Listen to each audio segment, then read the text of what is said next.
All right. It looks like we are live.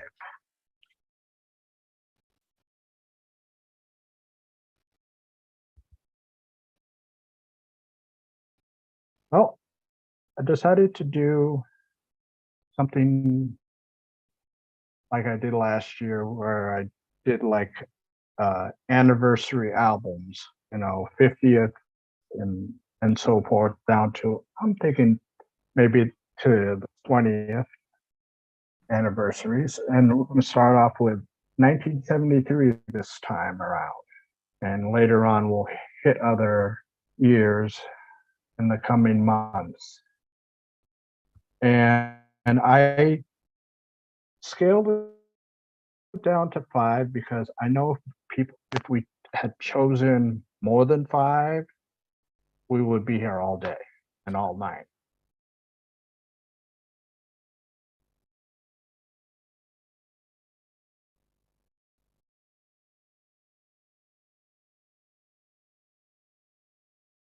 Taking it time. There we go.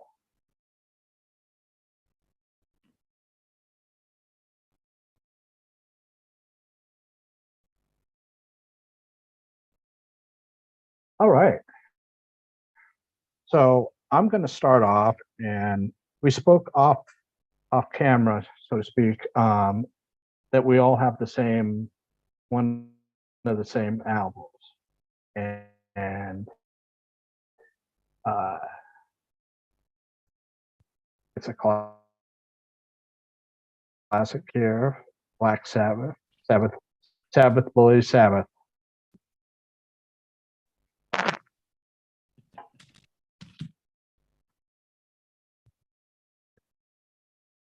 So we got Sabbath Bloody Sabbath.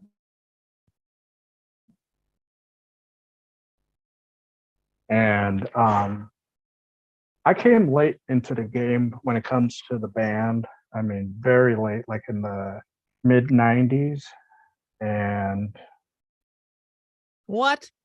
90s. Yeah, mid 90s.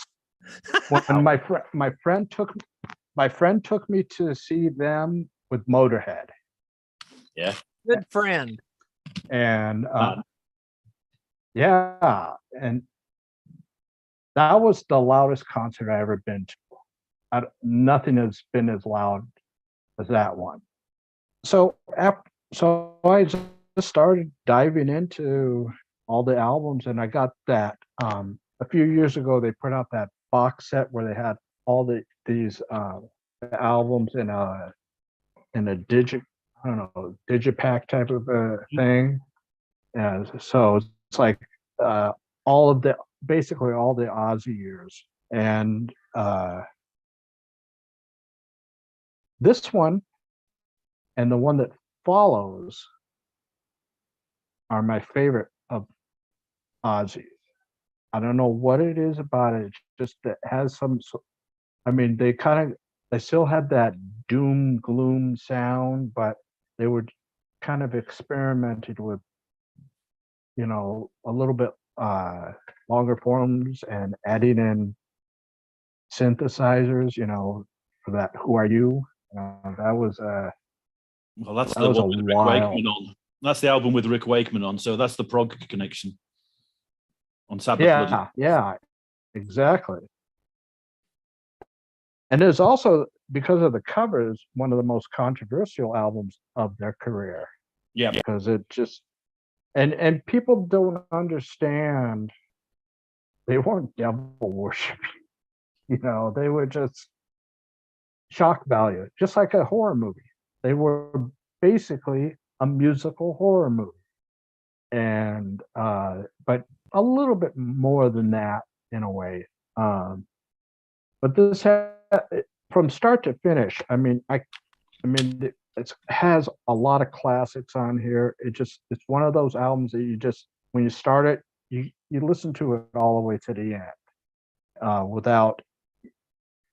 And I don't know about you guys. That's how I do. I don't like to cherry pick songs and say, oh, this is the best off of the album, because then it becomes more of a you're trying to find singles, so to speak. But it's got a lot of great songs. Title track right there. I mean, the uh, I don't know about at what point in the song where it starts having that really like it almost sounds like between Geezer and Tony, they have like a almost like a tank sounding, or it's like just moving like this. It's like it's gonna plow right over you. It's like at that point that was, I thought, one of the most powerful sounds in music, because it's like it was just like a steamroller just going right over you. And other than that, I mean, it's got great ones like Fluff, little interlude, and Spiral Architect, and then Killing Yourself to Live. That was another good one that I like. You can't really go one of the wrong more with any of their. straightforward. You can't really go wrong with any of their first albums, and everything through Sabotage is excellent. It just happens to Yeah. be in '73. Yeah, I think they hit their peak at 73 and stayed up there for a little bit, and then Yeah. maybe kind of This- flagged. And This one and Sabotage are by far my two favorites. yeah, Those are the two that work best for me. yeah, Oh, I know you got. I saw that tour. They played Reading for what was it? What was the name of the album? Born Again. Born Again. Born Yeah, Again, yeah. it was very good. They played the Reading Rock Festival in '82 or '83. That was my first Sabbath that I bought on cassette. Yeah. And when I listened to that, it was like, and then I found out that that was 83, right? Something like that, yeah. And- 82 or '83. And Yeah. and I'm like going, it had that almost like a thrashy sound that later on, Metallica and Megadeth and the like, were doing. But it's had that. It was like a slower version, but it was like, I played that for my friend, the one that introduced me to heavy metal, I might add, and he never heard that one. Yeah. He said he stopped listening to Sabbath after Dio. He said he just didn't find them interesting. And I was like, okay, well, I think you really missed out. I mean, the only other thing with that album is, everyone agrees the mix sucks. Yeah. No, No, I love it's the kind of muddy. You just It's kind smoke a of joint, man. muddy.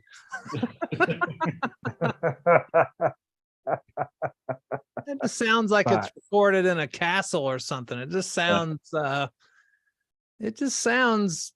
unique. I mean, there's not everything needs to sound like Master of Reality, dry and samey. I don't know. I like all the different mixes. I even like Never Say Die, which is, technically really not a great mix, but if you listen to it, if you sit and really listen to it, especially, it's going to sound weird, but on 8-track, it sounds great. It just needed a little extra mastering. But no, I've always loved Born Again mix. I think even going back to Sabbath Bloody Sabbath, I think that it could use a remaster. Like, there's like things that I have problems with on that record, as much as it's one of my favorites. Probably is my favorite Sabbath record, but like Right. Looking for Today is an easy 6 dB lower than the end of Who Are You. It's like, why? They could have fixed that. They could have fixed that for years and chose not to. So, Well, actually, I think I know Sabotage got a deluxe box remastering thing, and I think this did too, a few years back. I mean, maybe 3 years. I 3 don't know. years I have the ago. Rhino reissue of Sabbath Bloody Sabbath, and it sounds great. but it's still the same, like it's the same format. They didn't, other than a touch it. little hotter overall, it's still kind of fucked up from track to track. So, but Yeah. it's just great music, Yep, great album. All right. Ian, So what's some of your favorite things about Sabbath Bloody Sabbath? I just like the overall vibe of the album. To me, it balances that whole kind of sludge metal sound they were going, but they expanded out the instrumentation a bit and expanded out their sound a bit. I find that they're very consistent, I think, from Paranoid through Volume 4, and this just stretched out a bit more than the others. Do you have a favorite track, gentlemen? Oh, the title track. Okay. Title track for me is the best thing on it. oh yeah, that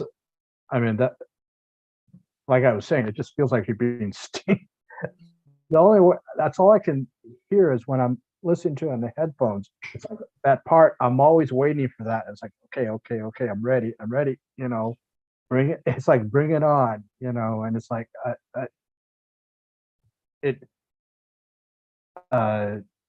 I think the joy of listening to that. It's like, sometimes I like the 70s. I mean, people like to call it proto metal more than some of the 80s, and I think it's more of their production value. It was just so different, decades, the different decades.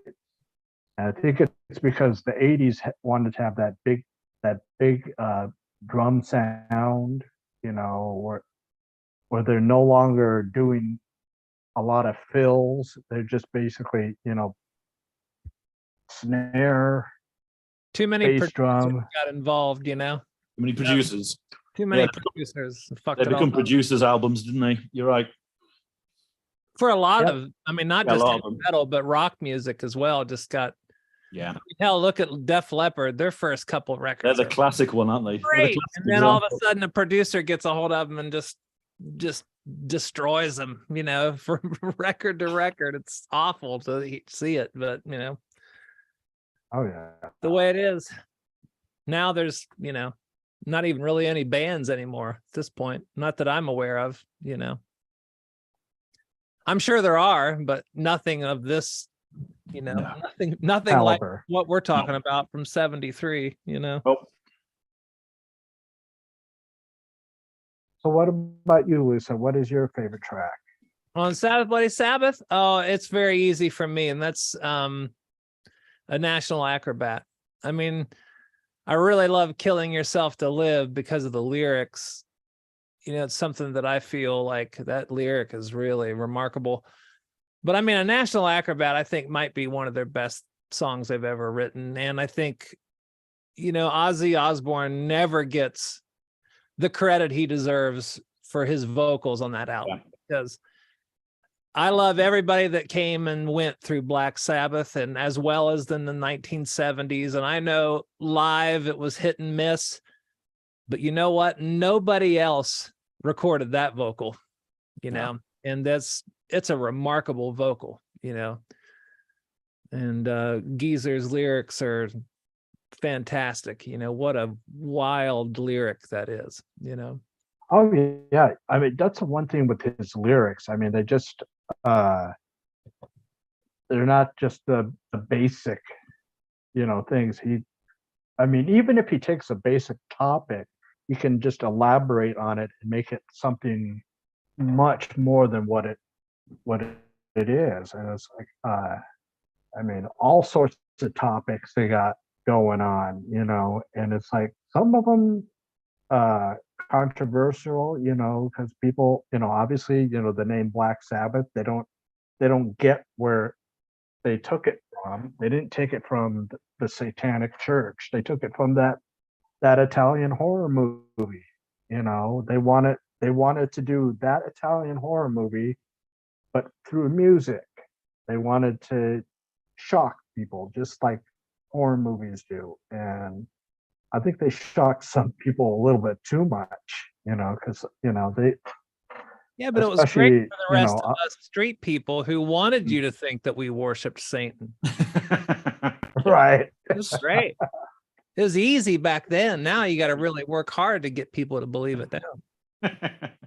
Oh, I know. Well, almost everybody now thinks that they believe in it. You know, that I have seen so many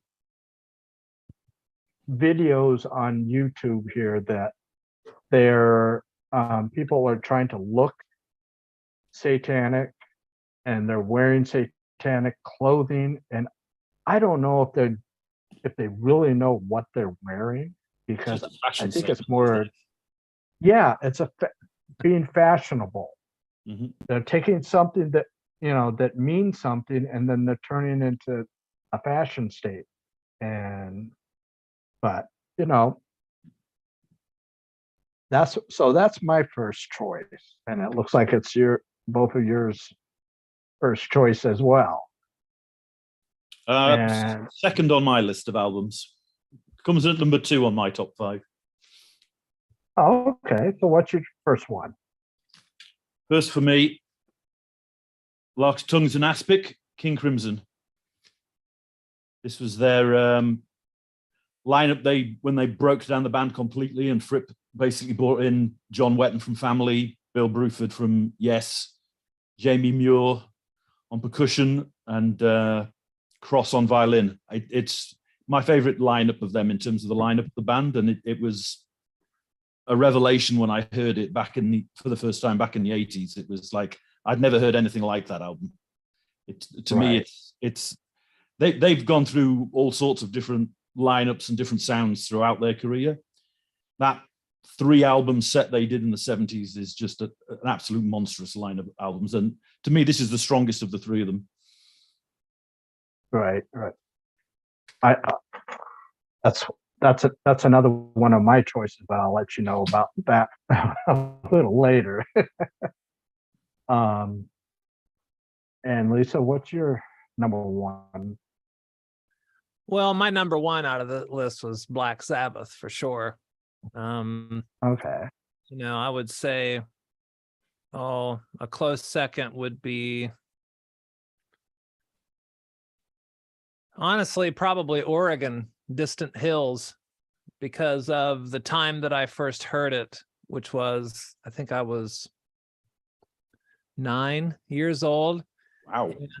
And this would have been in the turn of the 80s. And I had a stepfather who had this amazing record collection and this very eclectic tastes in music. And he wasn't the kind of, overbearing opinion, or he'd never, gave me a hard time for the things that I liked. He always had this really positive attitude, very soft-spoken guy. But, there's also this too. Check this out. And I remember one summer afternoon, he played Distant Hills. And do you guys know who Oregon is? I've never heard of the band. No. Nope, it's a new one on me. They were on the Vanguard label. This would have been 73. And Ralph Towner on guitar, and Glenn Moore on upright bass, Colin Walcott on percussion, and Paul McCandless on woodwinds.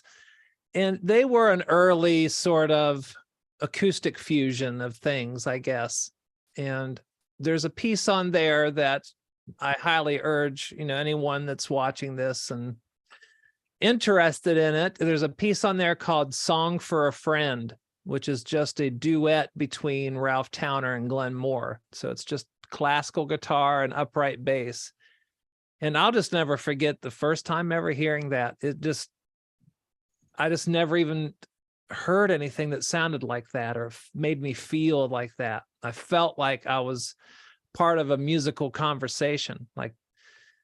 And every time I listen to it, I still have that same feeling, which I think is an amazing thing about music. And considering that we're talking about records that are, 50 years old, it's amazing that there's this great gift of timelessness with this kind of music, where you listen to it and it doesn't matter how many, maybe it could be years before you might hear something again, but as soon as you hear it, you have that same sort of timelessness, and that record definitely has that effect. It's a beautiful record, real organic sounding record. So that's my second on the list for sure. All right. I'll give my second now. And it's Blue Oyster Cult, Tyranny and Mutation. And I got this, and if you can see, I got this in the box set right here, which has all their, I guess they were on the Epic label. So I had to get that one. And I didn't know, I mean, my first exposure to them was obviously the one with Don't Fear the Reaper. I mean, that's where I knew it. And then all of a sudden I just discovered the first three, which I think they kind of an unofficial trilogy and such rawness. I mean, I don't think I ever heard, I mean, it's someone kind of called them, I think I read that they called them the American Black Sabbath, and I could only possibly hear it maybe lyrically, not so much music wise, because they were kind of, in some points they were kind of had that proto punk feel to them, and then other parts, you know, that classic, you know, now what we call classic rock, but you know, that just that hard rock feel. And this is another one. I mean, this is another of my favorite bands that I later on discovered after the 80s, because actually the first one I ever got from them was called Club Ninja, and I had that on cassette. And I want to say that I got it in the mid 80s only because I saw the music video on MTV. I forgot. I completely forgot what the song was, but it was on heavy rotation for a while. And but going back to this, it just got this raw power to them. And I think they have the side one is called Side Black, and then side two is Side Red, and the cover is so hypnotic, and it almost like draws you in. You know, it's like, you know, come in, you know. And I don't really have a favorite song off of this. I just like the overall vibe of the album, or just, you know, it has, you know, like I'm saying, the proto punk, hard rock, kind of a fusion of those two. And then I think, I don't know if it was at this point or if it's a little later on in the career. I think it was a keyboardist who was married to Patti Smith. Alan Lanier. Yeah, I think it was married to, or was I don't know if boyfriend. they're married, but I know that they were involved in some way. Yeah, and again, this is another time in the band's career where they were very, very solid. I mean, later on they got more polished, and they lost that edge. I mean, it's still good music, but they just lost that edge. And you know, because I always thought that, you know, if you're going to be rock and roll, got to be a little dirty. You know, nothing clean. It just has to be. And the first three albums were like that. This one especially. So that's my second choice. I'll Ian? hand it off. My next, I'll go with Hawkwind, Space Ritual. Nice. I don't know if you know Hawkwind, 1970s British space rock band run by Dave Brock. This particular lineup has Lemmy from Motorhead as the bassist in it.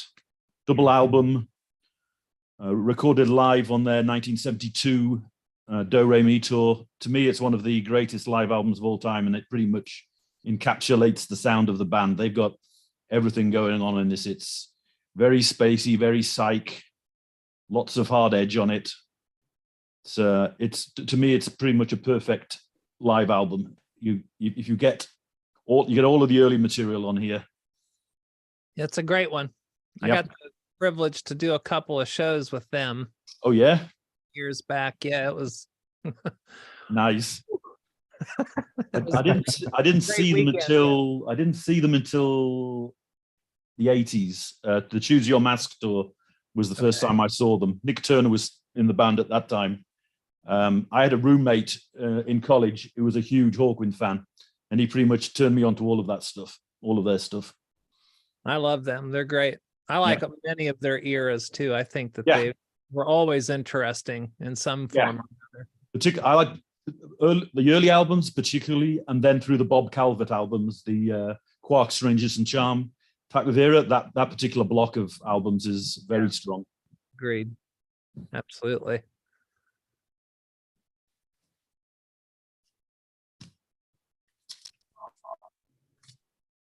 Yeah, that's one band that I know little about other than the Lemmy connection.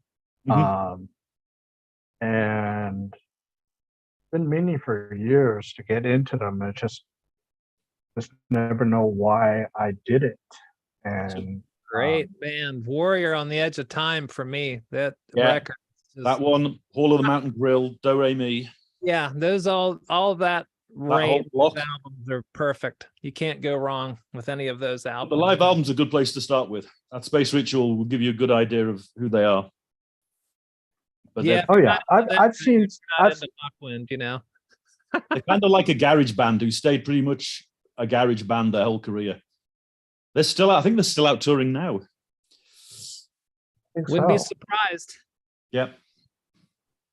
They're gonna be all wheeled out on their wheelchairs. Well, I think it's Brock and a bunch of other musicians at this stage. It's Dave Brock's band these days. Right. Yeah, usually, 50 years later, people come and go, and unfortunately, people pass on. And and I think it's sometimes I think it's kind of cool that someone in the band, whether or not they were the original member, but they keep the spirit alive of the band and try to, please the fans at the same time, But so I will go on, since we did our seconds, I'll go on to my third choice, and it's David Bowie, Aladdin Sane. This one, I can't stop listening to it. I've been listening to it nonstop for over a month now. When I decided I was going to do 1973, I was just looking through my CDs and I saw that, and I was like going, okay, it's been a while since I heard it. Hear it again, and it's like, this one and The Man Who Sold the World are tied for my favorite of the 70s.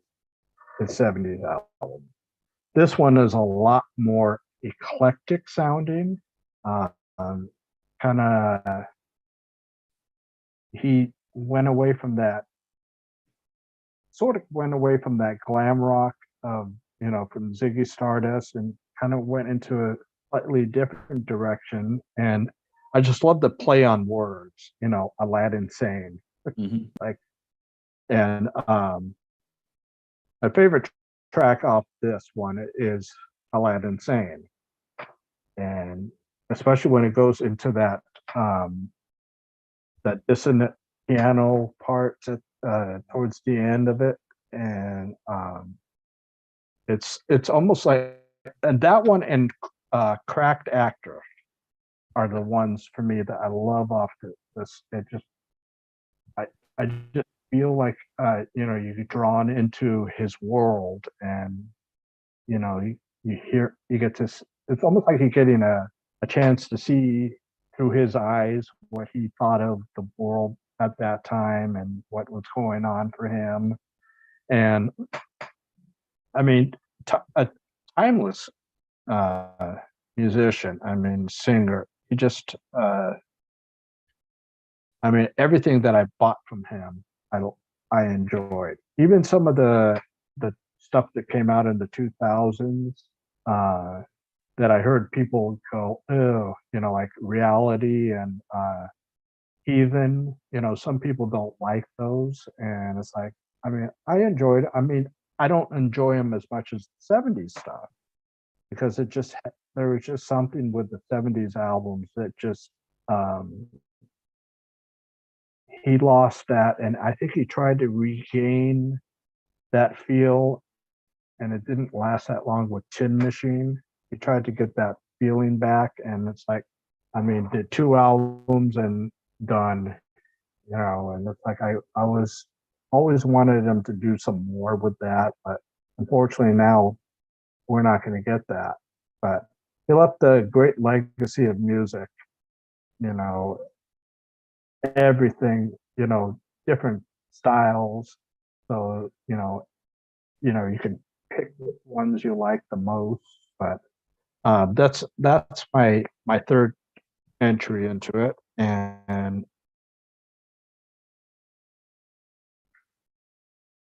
I'll pass it on to Lisa.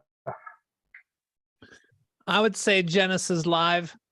That was probably a pretty important record for me early on, a gateway drug record, if you will.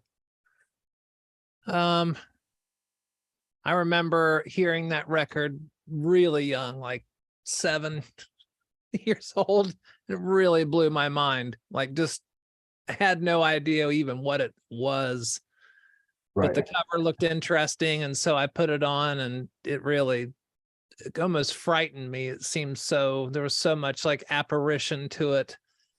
And as time has gone on and I continue to listen to it, I find it remarkable how just how much control that band had live on stage, how they, their dynamics, and I mean, there's an urgency on some of those parts that is just really remarkable. I mean, as much as I love all the other bands from that era, there's something about Genesis, that album, that I feel that has the dynamics are untouched, and the sort of they mix themselves live. Like, if you consider how they go through the different phases in the musical box, it's just like the tempo changes and the mixing. It's really incredible, while there's amp buzz and all the other charming things that are on there.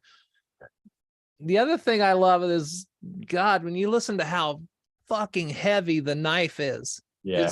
Yeah. The knife's wonderful heavy. on that. It is Wonderful on that. it rivals anything from that era. Even Sabbath, who, Sabbath is number one for me, but when you listen to the knife, it feels, some of you are going to die, It's like, wow. Yeah.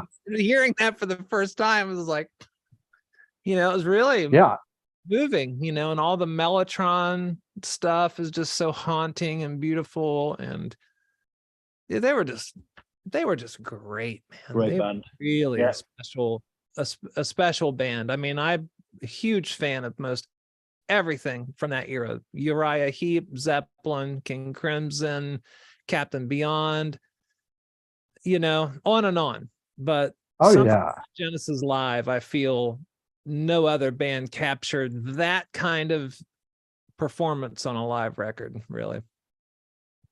Yeah, the line of songs on that is exemplary line of songs on there. It's all great. Oh yeah. All of them. Everyone. All of them. I had a friend of mine's band. They were the guitar player was heavily into Genesis.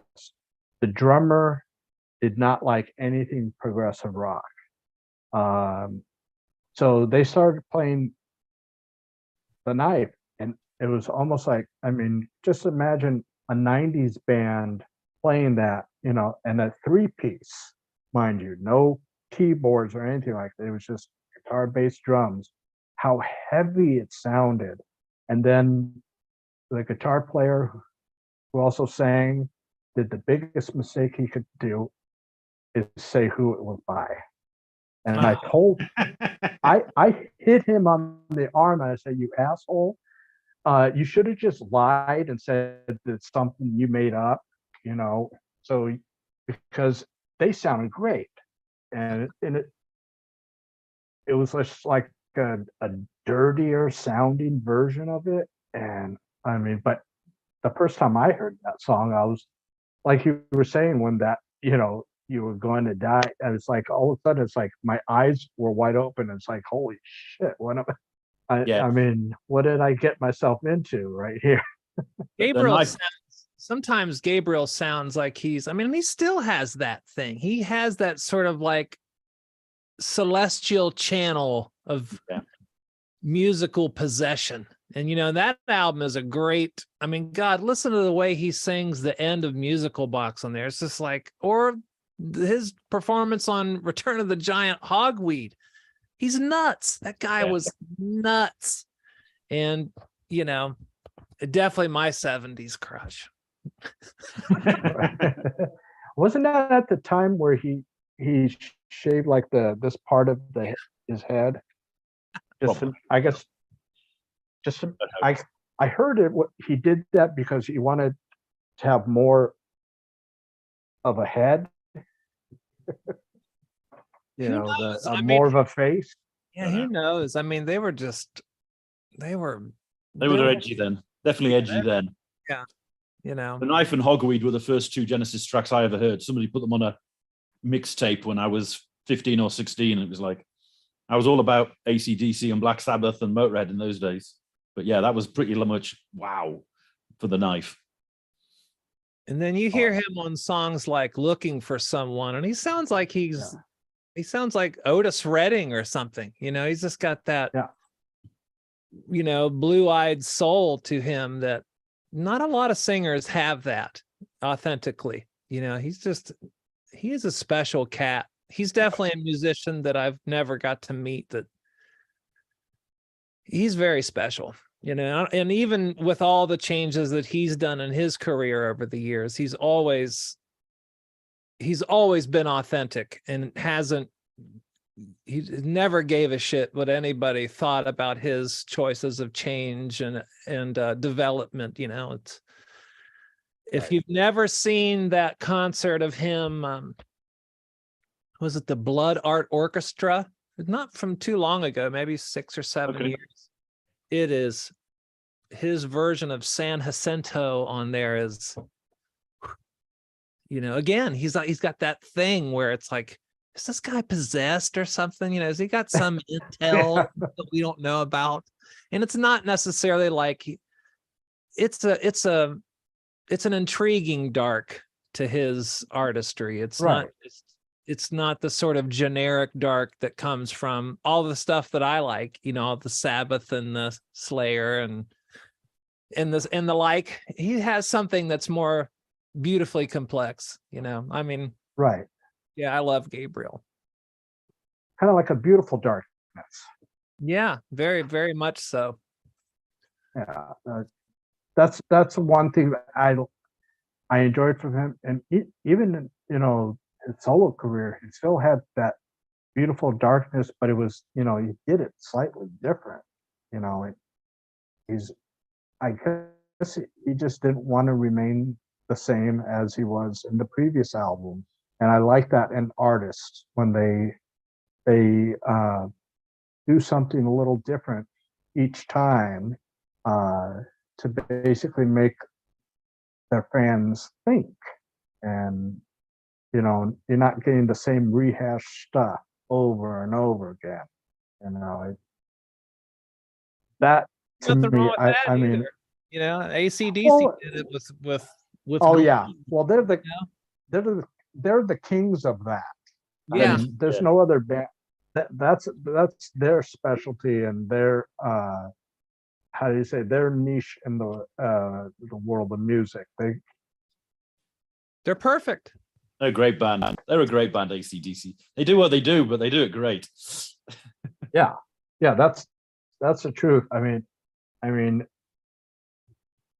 you can't get any uh any better than that. I mean, they're just the raw,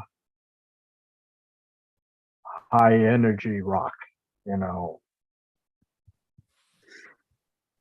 And I'm going to go on to my fourth selection, which Ian brought up earlier, Lark's Tongue and Aspect. Again, like you, Ian, I like this era with Wetton Bruford in the band. My very first introduction to King Crimson was in the early 90s, and I was working at a record store, and I was always playing bands like Metallica, Slayer, Megadeth, all these heavy thrash stuff. And the manager was getting sick and tired of it. And he said, okay, look, I think I got something for you to listen to. And I think you're going to like it. It's going to be different than what you normally did. And he put it in red. And I was like, I told him, I said, how much is that CD?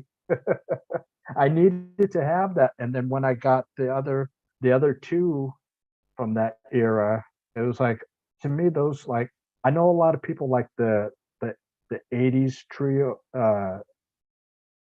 trilogy.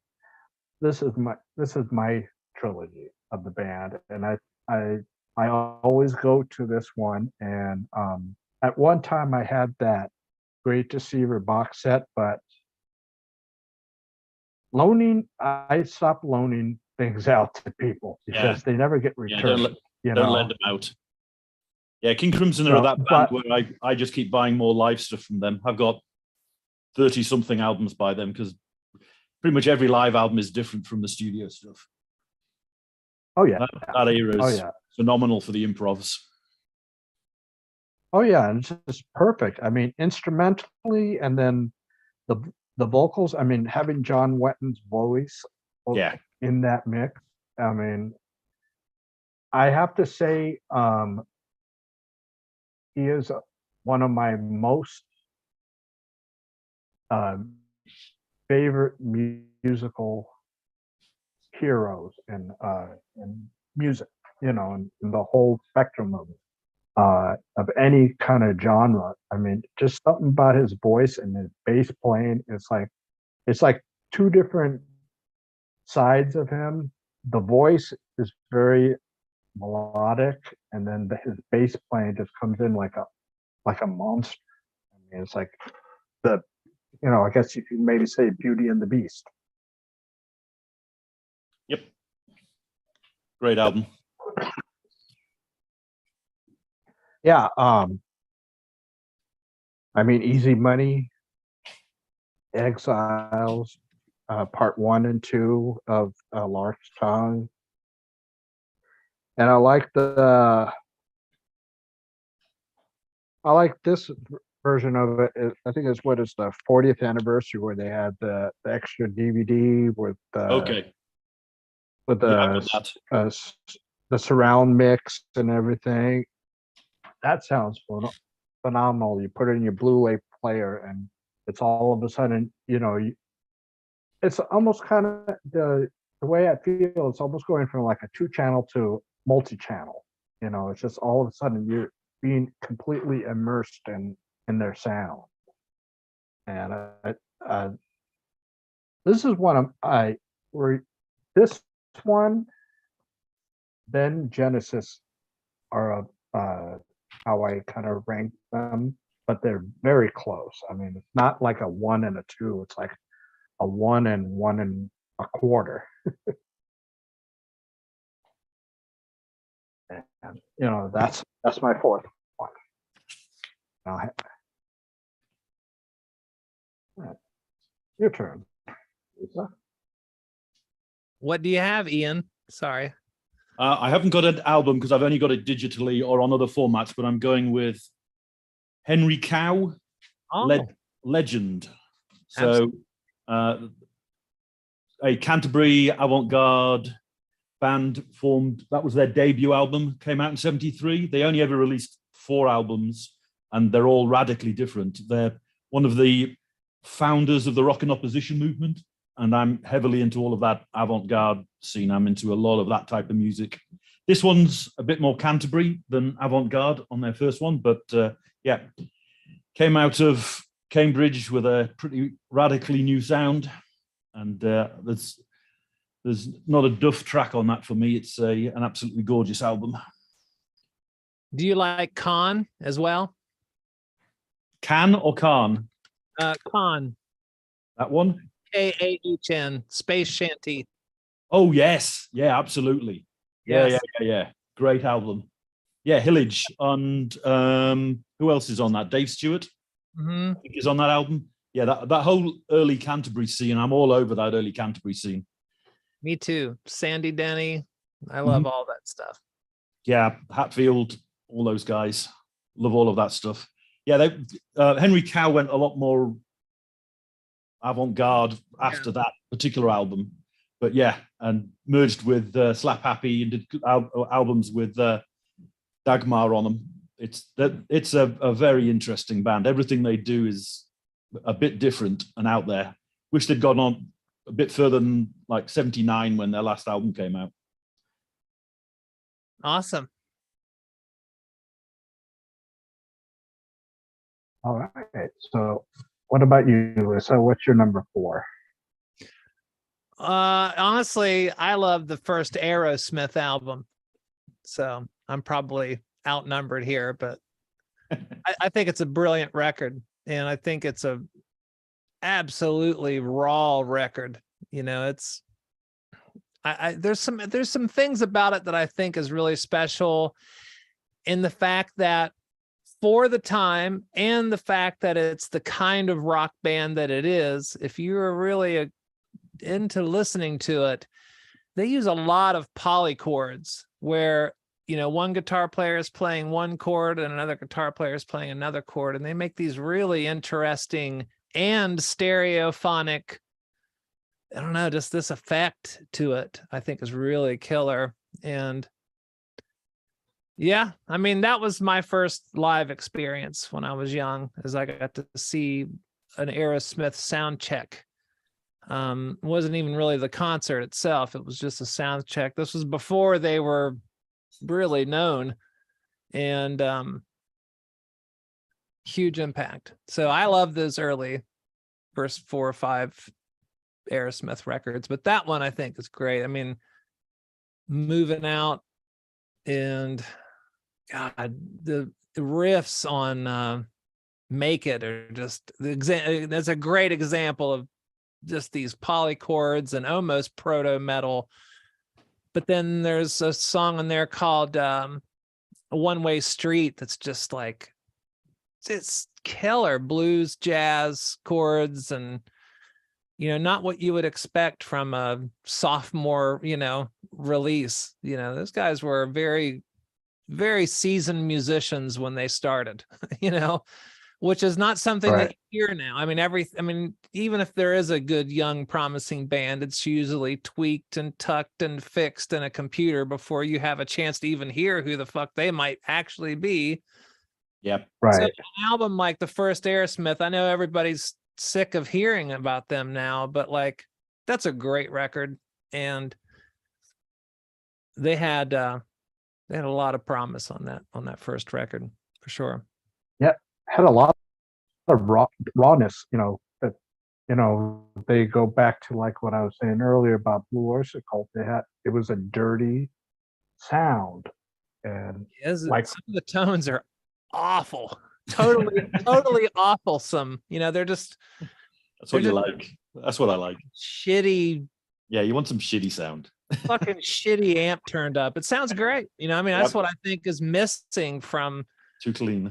Either everyone's got so much overdrive that you can't hear any holes. You know, that's one of the things I like about that record, is that you can hear air. You know, you hear them hitting that one particular chord a certain way, and It's a lot of swagger and sass and, you know, stuff you can't do now. It's totally illegal, you know, to be that cocky on your record. It's, you know, unless you're, you know, talking about something ridiculous, you can't get by with that kind of stuff anymore. Right. It's totally illegal.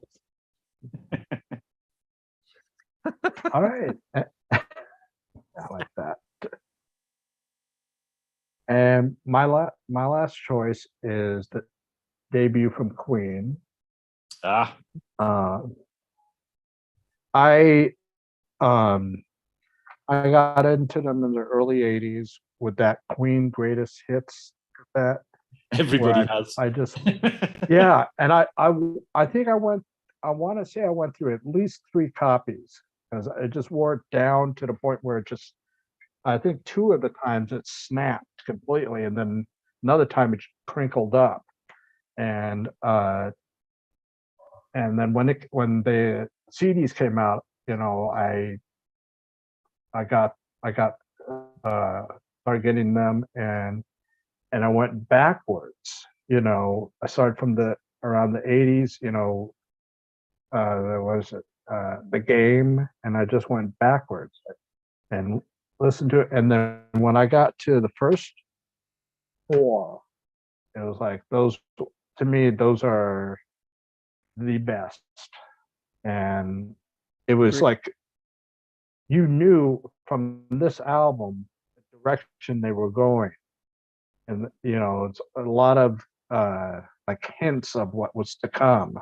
And you know, they had they had a hit with Keep Yourself Alive, and but the rest of the songs, I mean, it just goes through, I mean, like the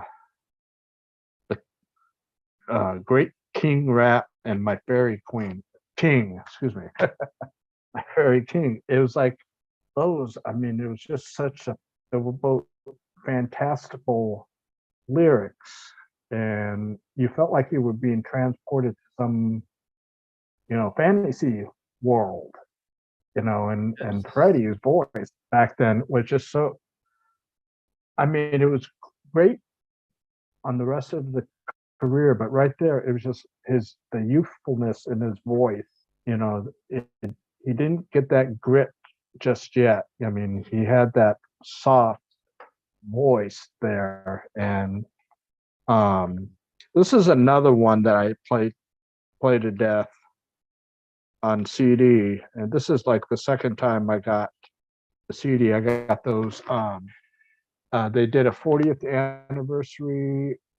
Those 3 box sets, which basically it's they have, I don't remember how many of the CDs in each one, and it's all of them from Queen to Made in Heaven, and it's like every one of them, and including, I mean, I never liked it, Hot Space.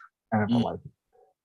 Yeah. I mean, I think there was like 2 songs off there that I can listen to, but the rest, it just, I mean, I think he was still in his disco phase, you know, Freddie. But I think not many of the people that call themselves fans that like, you know, their hits really have actually heard this one, because this was before their hit. And I tend to like bands before their hits, because for some reason after they start making hits, they kind of lose their original intent, you know, because now they're playing to the music industry as opposed to making their own stuff. And this is, to me, one of my favorite debuts. That's a good one. Very good.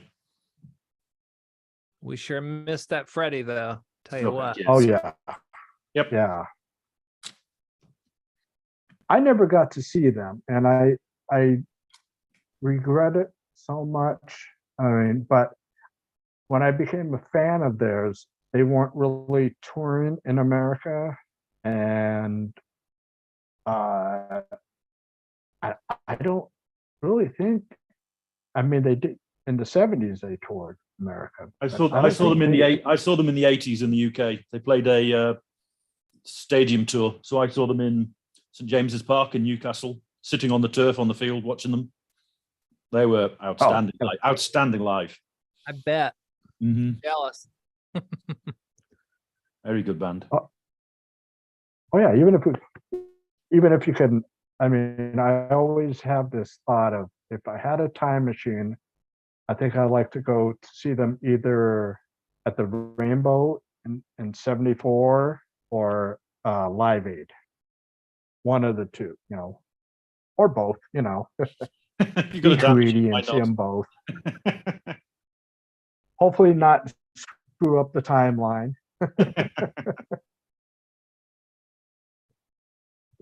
All right, Ian, what's your final choice?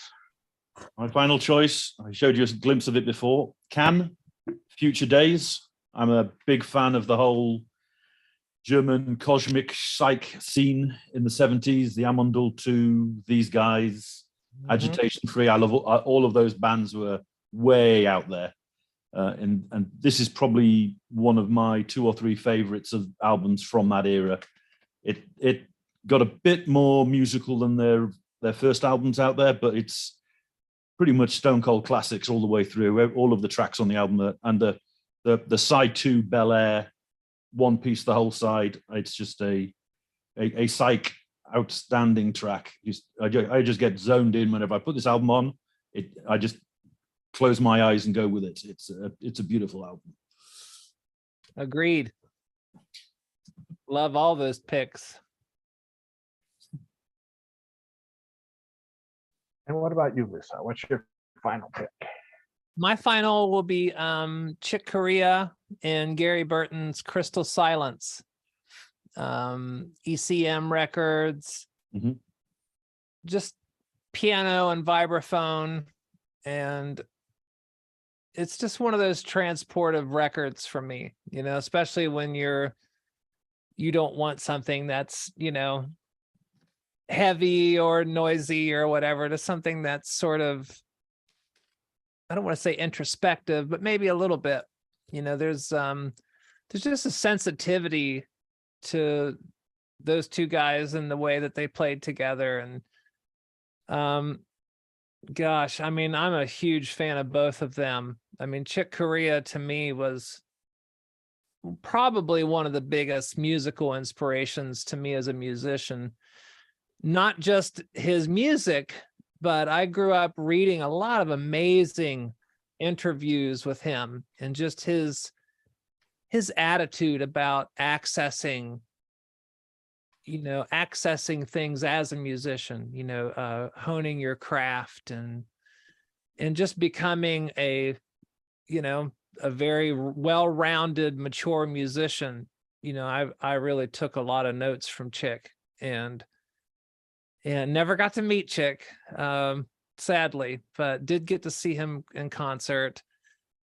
Just a positive force. And I mean, talk about someone who did it damn near everything, all the way through his career. I mean, it's crazy, from straight jazz to bop jazz to pure avant-garde and improvised music, and to be sort of one of the pioneers of electric jazz rock music, and did it on a level of just,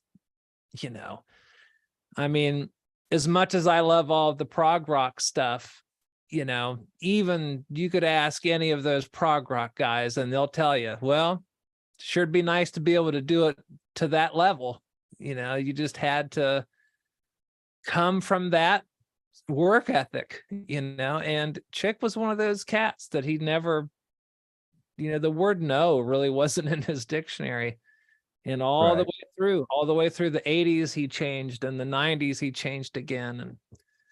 And with Gary Burton was someone, even though that his instrument doesn't really allow for too much expansion like the keyboards do, anytime that those two would play together, there was always something very, very magical, kind of in the same sense as the Oregon album. There was, it's a conversation that you might not understand what they're saying, but you feel included in it. And I think that that's a very magical a very magical thing about great music. And Crystal Silence is one of those albums that I just love to put on first thing in the morning, or if I've had a rough day, you put it on at the end of the evening, and it just immediately opens that door to, you know, a higher frequency. So yeah, Crystal Silence. Good. Yeah, that's the great thing about music is for your different moods, you can go to your collection and pull out something, you know, good mood, bad mood, in the middle, you know, or wherever, you know, you just have so many different choices. And that's why I always encourage people to expand, you know, and try something. And even if you don't like it, at least you can say you tried it. Right. I mean, um there's several bands that I've tried that I just didn't like. It just didn't, you know, hit. It just didn't hit a home run for me. And but I always appreciate that. I always appreciate the the effort and the skill that the musicians put into their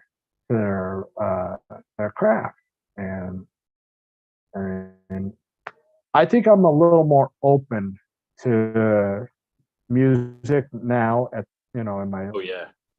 getting closer to my late 50s than I was 30 years ago. I mean, 30 years ago, some of these selections I wouldn't even have given the time of day. I was metal and only metal at that stage. Yeah, I was I was metal, pretty much all metal until my 30s, and then I kind of backed off of it a little bit and got into prog. Mhm. And then now I'm like, you know, and I was very weird when it came to music. Whatever style of music I was listening to at that time, I'd sell everything else. I go Yeah. to take up to I would take like stacks of CDs and cassettes that I didn't no longer wanted to listen to, I didn't care about, and obviously later on regret. Yeah, I keep everything. Yeah, me too. But you know, Keep everything. I wish I did. I mean, I just went through so many different phases, and it wasn't until um, when I saw my first Prague festival in '93 in Los Angeles. Up until that time, everything was just trade this in, get, you know, trade in, trade out, you know. And then when I finally found what music really hit me and really stuck, um, I stuck, you know, stayed with it, never got rid of anything. Um, you know, I had a certain time that I did get rid of stuff, not out of want, but out of need. But other than that, I mean, everything here stays here. You know, I'm not getting rid of any of this stuff. Uh, I mean, this is a recent expansion to the thing because everything else was all stacked in, and I didn't have any room. I still need to go another shelving unit because it's, you know, I just don't like them clamped in. I want them to have some breathing room. But I watched this one guy's video on YouTube, 11,000 CDs. Wow. Yeah, I was like going, Too holy many. cow. Yeah. Yeah, so it's like, I have to interject for a minute since you guys say that you were totally metal. What's your favorite metal record? Excluding, you know, Sabbath and Deep Purple and that era. Excluding. okay, Oh. Give me something 78 forward. I know this is off topic. I want to go breaking the rules. 1986. 86. 1980, Master of Puppets. I'd probably Okay. That go. would, I'd probably go something like Iron Maiden, Power Slave. Something yeah, of that. that's right up there too for me. I was a huge Yeah, Iron my- Maiden fan back in the day. Yeah, those are great choices. I saw the Master of Puppets tour. Oh wow, yeah. 85 actually. I saw them, so Yeah. they were just either right before or right after that album came out. Yeah, that's I didn't get to see them until when they were touring for the Black album, and it was so funny watching, and it was funny to watch in the audience. On by then. Yeah. Nonsense. People were standing up for Enter Sandman, and then all of a sudden when they played a lot of the older stuff, I noticed those people that stand up, they sat right down. And it's like, and then I stand up, and like a more majority of everyone else stands up, and it's like, yeah, this is our Metallica, and, Power it's like, Slave is a perfect record too. I mean, that is, jeez. Yep. I saw them 82 or 83. They played the Reading Rock Festival. I saw them there. Holy shit. Was that with Diano still? No. That was with Bruce. Okay. Was Number of the Beast 82? Yeah, it's around then. It was the Number of the 82. Beast tour. I saw them on. That was Wonderful. my first introduction to them, was Number of the Beast. That album got played to death. Absolutely played to death. Same. Was Clive Burr with them then too, when you saw them? I can't remember. But yeah, they were very good. I saw them in '87 on the Somewhere in Time tour. Mm-hmm. Awesome.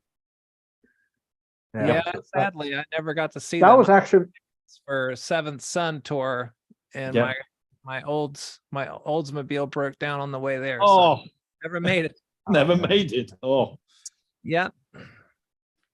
Sadly. Yeah, I think going back to Sabbath, my first metal concert was Ozzy in '86 on New Year's Eve. If you count them as metal, my first would have been Rainbow. I saw Rainbow at Leeds Queen's Hall on the Difficult to Cure tour.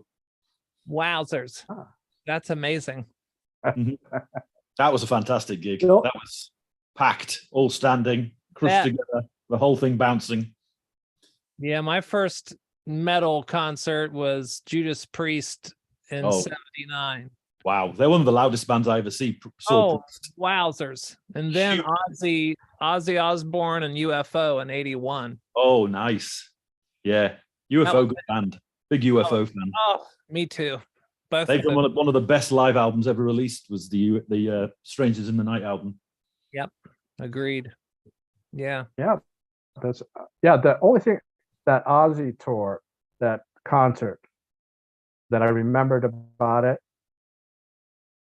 is the bastard was 15 minutes late to bring in the new year. That's all I remember from it. I was so pissed off. I mean, because I saw up in the ceiling, they had all the balloons ready to go, and I was like going, "Oh, this is cool. It's going to be the first time I been out to a concert on New Year's Eve." I was like, "This is going to be something magical." It was a letdown. So I was like going, "Okay, that was sad," So, but when the following year, for Iron Maiden, I was like, "Okay, that made up for it,"